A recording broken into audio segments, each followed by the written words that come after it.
नमस्कार। आज संध्यार गुरुत्वपूर्ण खबर आपको स्वागत।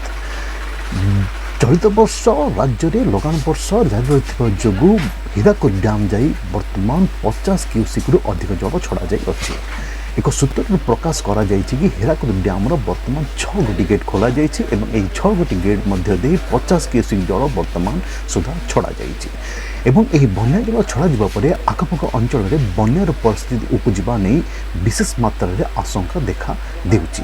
स्थानीय लोकों कहवा अनुसार राज्य रे वर्तमान लगान वर्षार मात्रा बढ़िबा जोगु हीराकुद डैम दे जो जल छड़ा जाइए तार मात्रा अत्याधिक मात्रा अधिक हेबा जोगु आम आखपाख अंचल में बन्यार परिस्थिति विशेष मात्रा सृष्टि होइचे।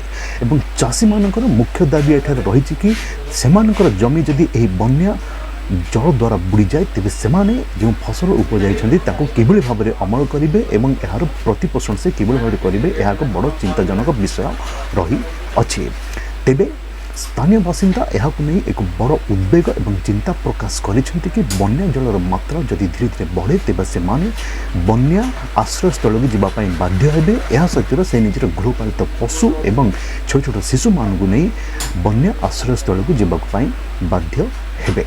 तेज स्थानीय प्रशासन कहवा अनुसार यही बन्या जलर मात्रा को रोकवाई बन्या जलर मात्रा को कमाइवाई एवं हीराकुद डैम रे थिबा बन्या जलर मात्रा को अत्यधिक मात्रा संतुलन करने बन्या जल को वर्तमान सुधा छड़ा जाई अच्छे। और राज्य सरकार विशेष नीति घोषणा करिसेंति कि जदि बन्या द्वारा कौन प्रकार क्षयक्षति हुए तेबे सरकार तरफ एक विशेष पैकेज व्यवस्था करा जाई अच्छे।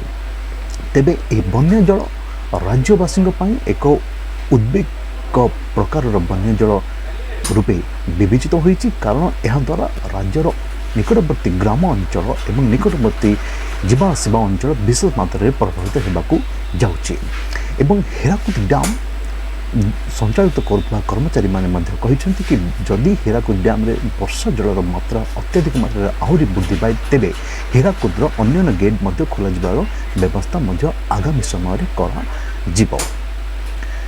आज रिपोर्ट संबित पात्र द्वारा। नमस्कार।